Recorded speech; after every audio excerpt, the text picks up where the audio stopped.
no la muchacha buscaba el amparo de una tía o abuela donde rumiar en silencio su perdida doncellez, allí refugiada a la sombra de los años, podía esperar algún mancebo de su convivencia o envejecer sin más marido ni compañero que el hijo o la hija.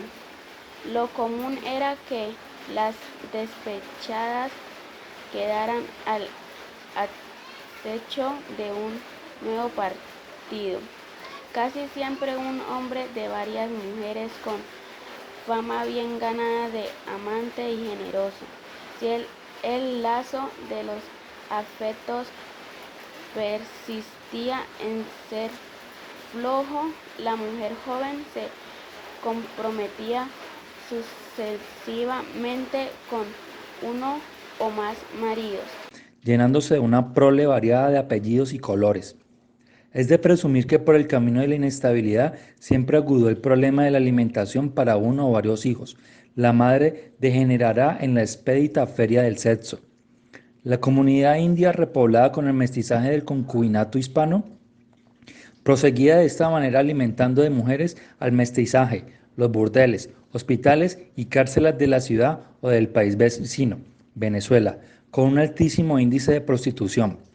Si la suerte acompañaba, desde el exterior se enviaban a los hijos dejados en casa de la abuela o de la madre un par de zapatos con que ir a la escuela, un vestido blanco para la primera comunión o un aguinaldo para la Navidad.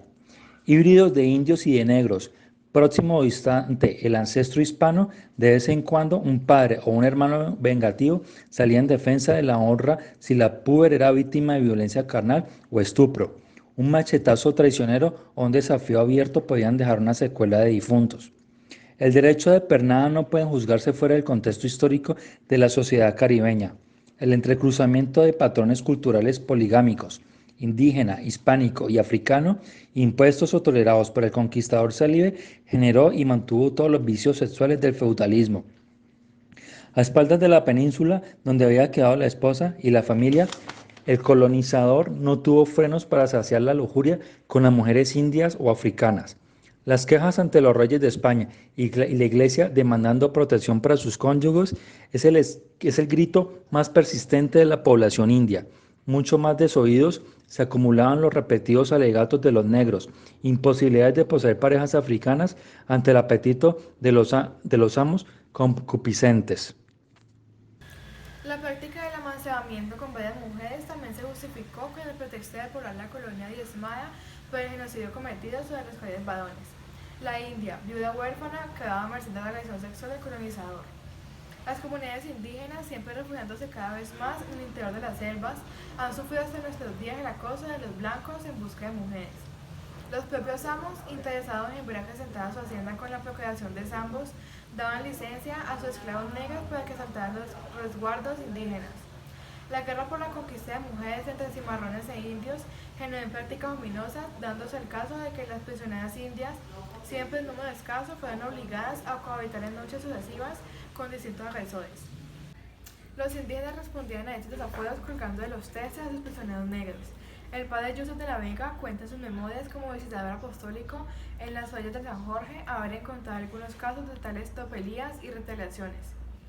Ni siquiera los amos cristianos de Cartagena escapaban a esa corrupción, acostumbrados a comulgar con doble fe, mientras asistían contentos a misa, daban franquicia a sus esclavas para que salieran a prostituirse en puertos y calles sin que sufrieran reparos en dónde y cómo adquirían el dinero que estaban obligadas a entregarles a retener a sus patios.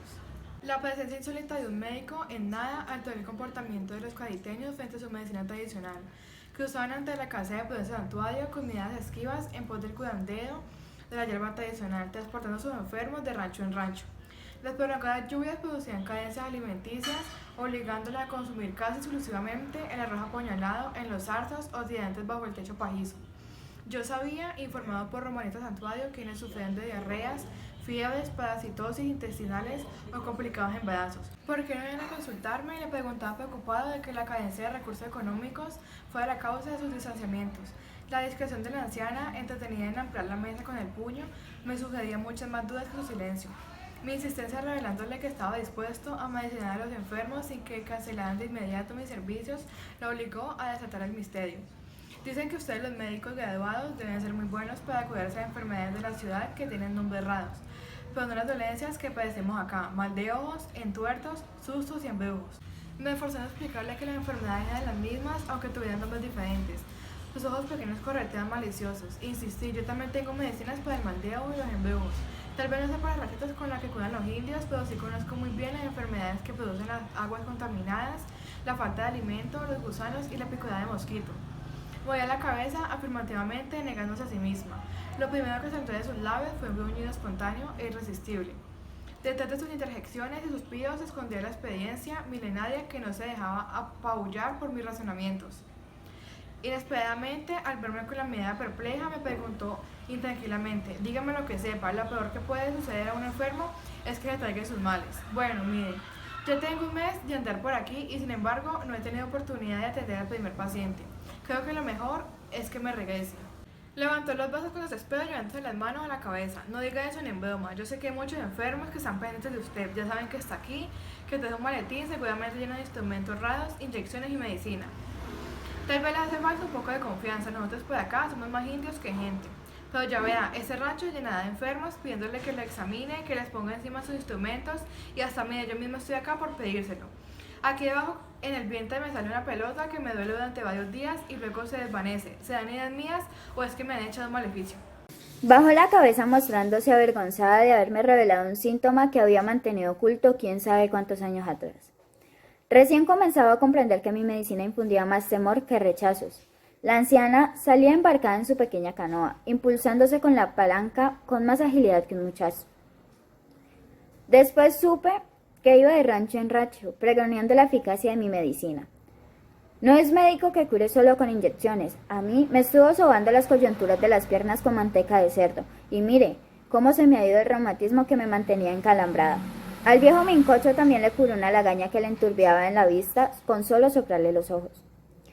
Preguntaba cuántos enfermos había, si fallaban los emplastos caseros, quiénes esperaban dar a luz para aquellos días.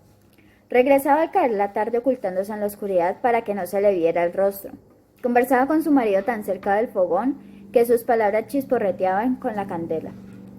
La negra Clementina tiene atravesado el muchacho en la barriga, pero dice que no viene porque le teme que le toque la nariz. Espera que se le pase la luna nueva, no sea que se le pasme. El viejo buscaba el calor de los tizones encendidos, acalambrado por la humedad. Esta mañana estuvo aquí Medardo, el nieto de la ciega Luciana. Me preguntó por usted, pero no quiso entrar en su cuarto. Se rascaba mucho las bolsas como si las putas de Lorica le hubieran pegado una enfermedad. No quiso verlo, aunque le di ánimo. Dijo que después volvía. Por las tardes, si la lluvia dejaba asomar el sol, salía a recorrer los ranchos vecinos acompañado de Prudencio Santuario. Él mismo me ensillaba una yegua caminadora, cerciorándose de que la montura y los aperos estuviesen justos para prevenir sorpresas. No desconfiaba del animal manso y diligente, sino de mi inexperiencia para montar. Galopando en un brioso tortillo, marchaba por un adelante para mostrarme el camino sumergido bajo las aguas. La yegua le seguía más por instinto que por mis movimientos de rienda. Nos desmontamos en la casa de un hijo. Me presentaba alguna muchacha embarazada, afirmando con jactancia: este es el hijo mío. Basta con mirar la punta del vientre de la madre para saber que es varoncito. Son pocas las mujeres preñadas por mí que tengan hembras. Todas saben que soy machero, y por eso me persiguen. Por las tardes me gusta visitar el rancho de Clodomiro Catoca, en las afueras del pueblo. Su casa se distinguía porque era la única salvo inundaciones, construida en lo alto de una loma. Las brisas nunca faltaban golpeando los cuatro vientos. El cultivo de maíz circundaba su patio. Un platanal le sombreaba la entrada, donde los perros, siempre alertas, impedían que los vecinos hambrientos se llevaran algo más de lo que les daba la generosidad del dueño. Desde que me iba a llevar cabalgando la yegua o embarcado, me colgaba el chinchorro para que yo durmiera la siesta. Sabía él que yo andaba buscando un poco de tierra alta. La señora calentaba la tisana de toronjil. La hija se ponía a hacer varias mazorcas de maíz. Y los perros, acostumbrados a mi diaria visita, salían a despedirse como si me hubieran conocido de toda la vida. A tantas muestras de aprecio, yo respondía con la diaria prédica de mis enseñanzas sanitarias, que los niños no anduvieran descalzos, la conveniencia de cambiar el techo de paja para impedir que anidaran insectos capaces de transmitir enfermedades. El viejo Clodomiro era impresionantemente blanco, pero su blancura parecía verse a los paludismos sufridos más que a su raza. Me escuchaba con paciencia, seguramente heredada de sus abuelos pescadores. Le aconsejo, don Clodo, que haga algo por esos hijos y nietos que andan todo el día metidos en el barro, comiendo con las manos sucias. Usted mismo parece no haberse preocupado por tener limpias sábanas y una mesa con manteles. Aquella tarde, acosado por mi impertinencia de todos los días, le escuché la respuesta que me hizo comprender, súbitamente, que la pobreza no es siempre compañera de la incuria. Mire, doctor, si el pobre mirara su miseria frente a frente, se moriría antes de morirse. Callé. Aquellas palabras dichas con amargura expresaban la trágica existencia de los pueblos de América carentes de servicios higiénicos, sumidos en la pobreza que lo han dejado 500 años de colonialismo. De contragolpe, sin proponérselo, desenterraba al ojo. Ciego de mi educación académica, el largo peregrinaje como estudiante, huido de la Facultad de Medicina por Centro y Norteamérica, padeciendo el dolor de los explotados, no constituyó suficiente experiencia para descubrir la propia alineación, ni siquiera el influjo recibido por la Revolución Mexicana, con el diálogo personal y la obra artística de David Alfaro Siqueiros y Diego Rivera, ni el escalpelo de Mariano Azuela, explicándome en su consultorio la visión con la que de joven analizó su militancia en las huestes zapatistas, ni las alucinantes madrugadas que me sorprendieron en la redacción de la revista Tiempo, cuando su director, Martín Luis Guzmán, me revelaba el resentimiento de clase que siempre inspiró a Pancho Villa en sus decisiones importantes. Lograron revelarme lo que el viejo Clodo, descascarando una yuca con la punta de su cuchillo, me esclareció con su frase, mas suspiró de una haría que análisis profundo de su realidad social. La miseria como tema literario de mis novelas, Carimba viva en mi familia, se me reveló inesperadamente como un vivir muriendo. Clodomiro no hacía aspavientos revolucionarios, ni teorizaba sobre su propia miseria. Tan solo quiso revelarme en su lenguaje coloquial que tenía conciencia de su vida, muerte. Rememoré a quienes desde su postura de educadores deliran pensando que es necesario concientizar al pueblo de su opresión. Esa noche, sin trueno ni centellas, mi desvelo incendiaría la oscuridad del rancho, con la sospecha que 40 años, alejado de la tierra nativa, me habían convertido en un extraño. Las nubes tan viajeras, claras y transparentes en verano, parecían no tener otro objetivo que arrojar agua y más agua a la ciénaga inundada. Toda la noche escuchaba la polifónica serenata de los sapos. Alguien, el músico mayor, iniciaba la sinfonía con un hondo y profundo croar. Después, en crescendo, se oían los barítonos, los tenores, los bajos, encantando la noche con su coro. Enorme acordeón cuyo fuelle se extendía a lo largo del río, en los caños, por las borradas riberas, en el charco cercano a mi hamaca, donde cantaba el juglar que impedía mi sueño. Varias veces lo busqué con la lámpara eléctrica, deseoso de ahuyentarlo con la luz. Escondido en el cieno, jamás pude ver sus ojos ni el temblor de su papada cantarina. En cuanto volví a la hamaca, presintiéndome ahogado en el sueño, retornaba al pregón anunciando su alegría por la lluvia fecundadora. Los golpes de Romanita Santuario tocaron cautelosamente sobre la puerta. Al despertar, tuve la sensación de haberlos confundido con el croar del sapo. El sol debía alumbrar allí afuera, porque la claridad colgaba sus huevos de la luz en las telarañas del techo. ¡Doctor! ¡Doctor! Aquí aquí está esperándolo una subienda de enfermos. Me froté los ojos, no soñaba. Corrí incrédulo, ansioso de escuchar de cerca lo que me decía la abuela. Abrí la puerta y me recibió con la sonrisa más alegre que podían explayar sus labios. Las palabras no lograban concretar su entusiasmo y agarrándome del brazo, me mostró la cocina colmada de personas. 4, 8, 10. Madres con sus niños en los brazos cubriéndolos con trapos, temerosas de que la luz pudiera perjudicarles. En un chinchorro habían traído a un anciano, más lisiado por el reumatismo que por los años. 2 jovencitas permanecían sobre sus caballos, indecisas de quedarse o de retornar a sus ranchos. Pese a que se cubría el vientre con una toalla, una de ellas no podía ocultar su embarazo. Están ahí desde la madrugada, pero yo no quise despertarlo.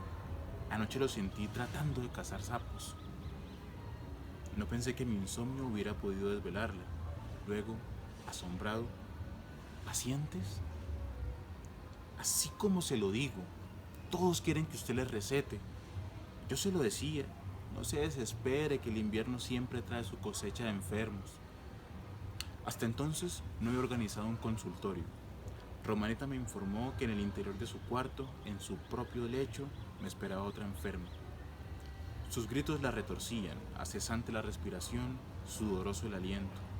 El esposo la sujetaba por los brazos y otras 2 mujeres, sus hijas, le sobaban el vientre con unturas. La vieja Romanita, enfermera, ecónoma y asistente, convertía su casa en un hospital de campaña. Las nietas calentaban agua en el fogón y sin esperar mi diagnóstico, hervían hierbas recogidas del patio. Mientras yo examinaba a la enferma, Romanita inventó una mesa de examen introduciendo en mi cuarto la cama de su marido, cubierta con una sábana blanca. Cuando calmé a la mujer, que sufría espasmos por un cálculo renal, ya el anciano reumático me esperaba en el improvisado consultorio. Doctorcito, lo único que le ruego es que no me puye. En los 80 años que tengo, nunca me han agujereado el pellejo. Acaricié su cabeza erizada con los cabellos indios sin la primera cana. Ya me enseñará el secreto para comerse los años. Todos los tengo aquí en esta coyuntura. Mire, está hinchada, pero no crea que es de agua, es la misma viejura. La preocupación por los tantos enfermos no impidió que indagara a Romanita Santuario. ¿A qué se debía la invasión de aquellos pacientes? Me tomó el brazo y frente a los patos que zambullían en el agua me confesó supersticiosa. Anoche en el palo de Carito, cantó el guacao. Por mis recuerdos infantiles supe que refería a una ave agorera. Siempre que se oye cantar a la medianoche, anuncia que alguien va a morir. Asustados también en busca suya. Ahora quiere que usted le haga el milagro que no alcanzaron el indio ni las bebidas caseras. Pero, doctor, uno de ellos, no sé cuál, morirá aun cuando usted sea el mejor médico del mundo. Siempre que el guacao canta, alguien tiene que morir. Disipados los temores por los malos augurios del ave, los enfermos pronto se olvidaron de mí. Romanita Santuario volvió a alarmarse al verme echado todo el día en la hamaca, siempre navegando con algún libro a bordo, textos de medicina, novelas, cuadernos de apuntes, indudablemente instrumentos del diablo. Inquieta, santiguándose, me interrumpía con el pretexto de brindarme pócimas calientes de hierba santa o toronjil. Llena de confianza, sentada a mi lado, rehilaba la historia de las enfermedades de algunos de sus compadres, la muerte trágica de toda una familia a causa de algún embrujamiento, o me relataba curas maravillosas con las hierbas de los indios. Yo he visto épocas en este pueblo en que se acabaron todas las cajas de muerto. Escasearon en el cementerio de las sepulturas y los carpinteros no podían descansar de tanto fabricar cajones. Sus consuelos me enfermaban. Tal parecía que invocara una terrible mortandad para que los pacientes acudieran en gran profusión. En cambio, me entusiasmaba cuando exponían los muchos conocimientos empíricos acumulados en la tradición familiar. El paludismo es una enfermedad rara, de la misma manera como llega sus fiebres y escalofríos, en un día se aleja sin despedirse. Venancio, el más despierto de sus nietos, tomó la costumbre de traerme a la hamaca el pocillo de café antes de que me levantara. Aun cuando andaba en la pubertad, su malicia excedía la de cualquier adulto. Nunca peinaba su abundante cabellera, lo que le infundía un aspecto salvaje. Sin embargo, iluminaba su cara cada vez que sonreía. Su devoción eran los pájaros cantores. Construía jaulas con carrizos de la ciénaga. Desde la madrugada, antes de que despertaran con sus trinos, les cambiaba el agua y les introducía puñados de arroz. Tuceros, meriños, mochuelos, toches, turpiales, dominicanos, mantos, picogordos, azulejos, canarios. Me recordaba mis aventuras infantiles perdido con otros muchachos por entre los mangos y tamarindos, esperando que el pájaro reclamo atrajera a los machos y hembras con su canto traicionero. Venancio sabía imitarlos, escondido cerca del árbol donde colgaba sus jaulas, contribuía con sus silbidos a engañarlos. Muchos días después de aquella mañana en que los cariteños acudieron asustados en pos de mis remedios, el muy ladino me reveló su travesura. Aquella noche entre las ramas del carito me puse a imitar el canto del guacabo. No pude ocultar mi enojo. Aquel niño me había empujado más allá de la frontera de la superchería para atrapar incautos. Vino a buscarme entre las medias aguas de la noche, el padre de la enfermita.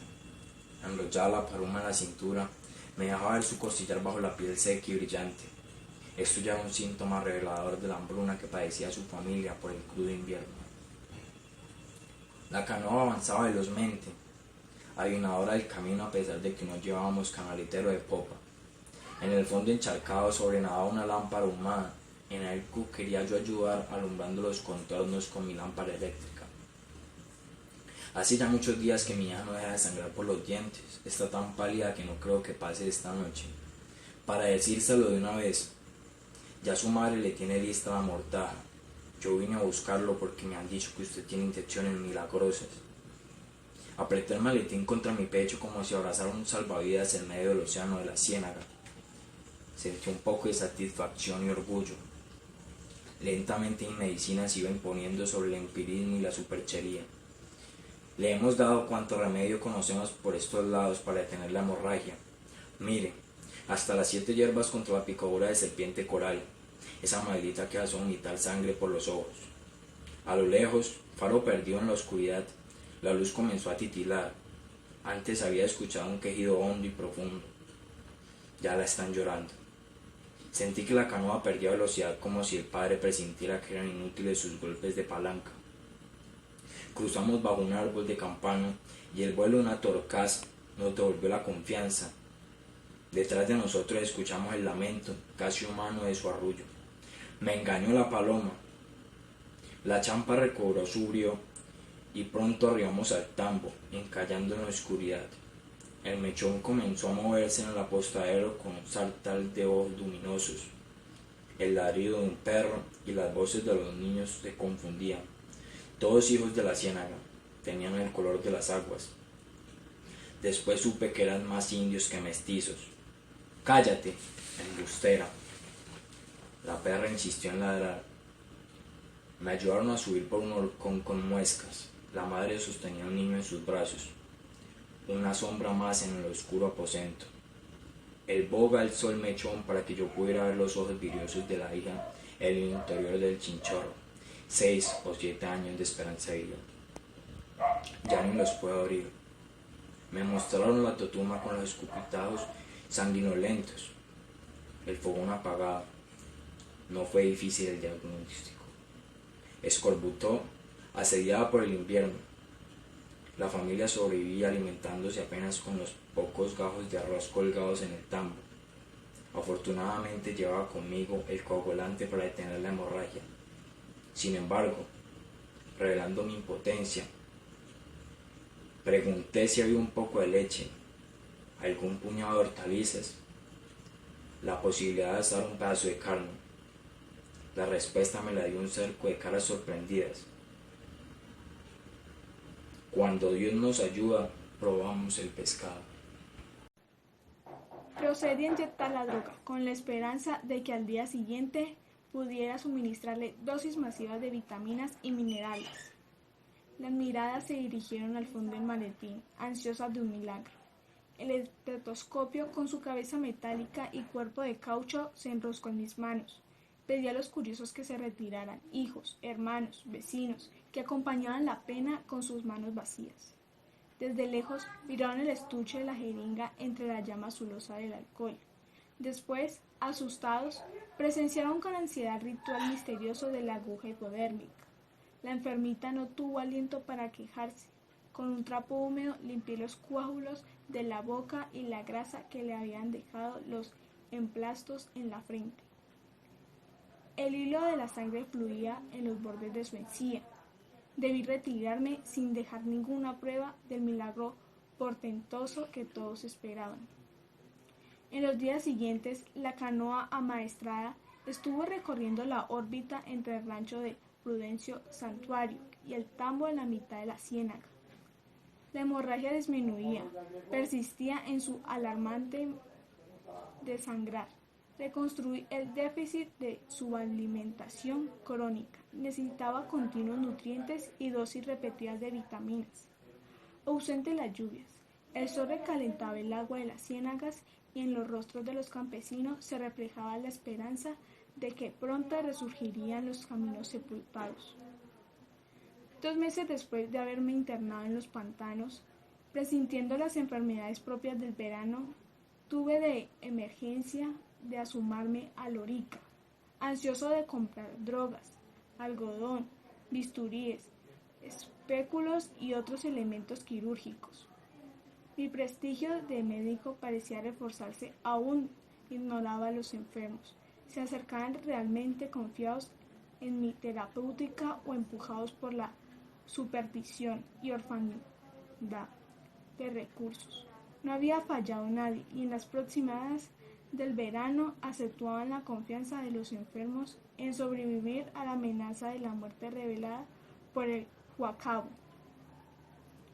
Muchos de los pacientes suspendieron el tratamiento que les había prescrito, alentándolos por el vuelo de las primeras golondrinas y sobre todo por el aquerrare de las guarachacas y convocando el verano entre los altos guarumos. Al abandonar la ciénaga, aunque fuese por 1 o 2 días, me preocupaba la salud de la enfermita con escorbuto. La hemorragia volvió a ensangrentar sus encías. Sin embargo, alcanzaba a pronunciar mi nombre y aunque le era imposible mantenerse de pie por los temblores, al menos sus ojos revivían con la luz. Su mirada esquiva y su silencio me demostraba que detrás del saludo respetuoso se escondía el rechazo que asume el indígena frente a toda autoridad extraña. Ni siquiera su madre me brindaba la acostumbrada bebida de hierbas aromáticas. Traté de convencerlos de que la mejoría alcanzaba por mis medicamentos. Me escuchaban y sin retirarse del lado de la enferma, permanecían atentos cada vez ocultaban con el estetoscopio o procedían a inyectarla. Agotados los medicamentos en la larga lista por conseguir en Lorica, las víctimas ocupaban el primer lugar. Aquella noche seguí con desespero el lento recorrido de la luna. Alimentada la esperanza de que la última ampolla, al amanecer, la niña me esperaría con una sonrisa sin sangre. Muy temprano visité el rancho. La canoa se acercó vacilante, embustera. Salió a saludarme con sus ladridos, acostumbrado a mis frecuentes visitas. Ansioso por examinar la enfermita, no advertí la ausencia del padre. Siempre atento a mi arribo, desde mucho antes de la perra husmeara mi rastro, en la distancia. Venancio, más conocedor que yo de la conducta de sus paisanos, había demorado, tal vez, sin proponérselo la maniobra de atraque. De pie, el maletín abajo, el brazo quise saltar, mucho antes de que la piragua escorara su proa contra la empanizada. Tenga mucho cuidado, doctor.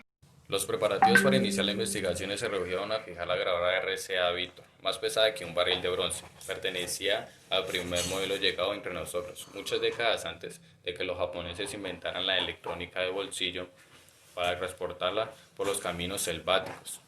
debidos a alquilar 2 burros, uno para ella y otro para que cargara el generador electrónico. Sin que lo sospecháramos, fuimos pioneros en la introducción tecnológica que la revolucionaría a nuestro pueblo analfabeto.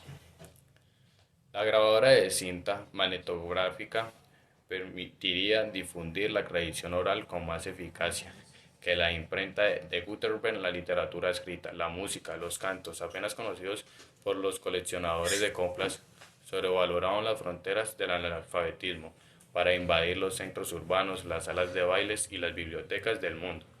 Frente al aparato mágico que reproducía la voz al instante, nuestros campesinos sintieron que estaban en presencia de un invento demoníaco.